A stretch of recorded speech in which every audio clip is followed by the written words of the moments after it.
Hello and welcome back to another episode of Teaching Partner, where we delve into the fascinating world of education. Today, let's explore the concept of scaffolding, what it means, and how it works. In education, scaffolding is the method of providing temporary support and guidance to students as they work together, acquiring new skills or knowledge. It involves breaking down complex concepts into manageable chunks, ensuring students are appropriately challenged while receiving the necessary support. Now let's delve into why scaffolding is so important in the learning process.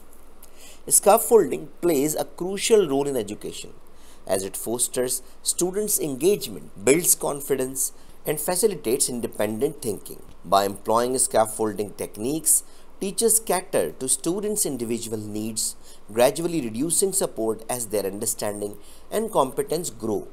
Not only does this approach prevent students from feeling overwhelmed, but it also instills a sense of accomplishment, motivating them to take ownership of their learning journey.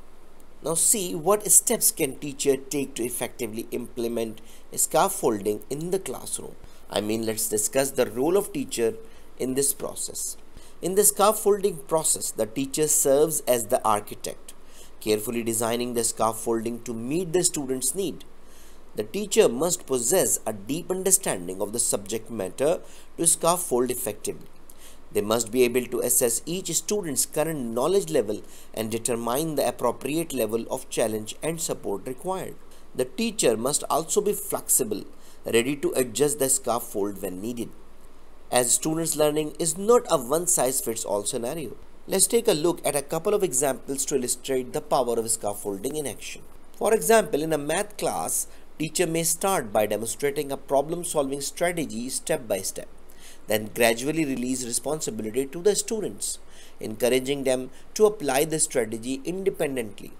This gradual release allows the students to build confidence and competence. In a literature class, a teacher might provide sentence starters or graphic organizers to help students structure their thoughts when analyzing a complex text. These visual tools act as a temporary support, aiding students in organizing and expressing their ideas until they are able to do so independently. In a science class, a teacher might begin by reviewing basic scientific terms and concepts before introducing a more complex topic, or by providing a guided demonstration of an experiment before having students conduct it themselves. The use of visual aids such as diagrams, models, and charts can also be an effective scaffolding technique, as they help to clarify key concepts and information for students.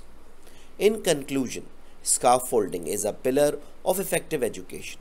By breaking concepts into manageable pieces and providing targeted support, teachers enable students to achieve greater understanding and develop crucial skills. So teachers embrace the art of scaffolding and witness the transformative impact it can have on your students' educational journey. So that's all for today. I hope you enjoyed the video. I hope this video is very useful for you. So thank you very much. If you have any question, query, or you need any support for making a decision, don't hesitate to write an email to theteachingpartner@gmail.com. Thank you very much and see you in the next video. Goodbye.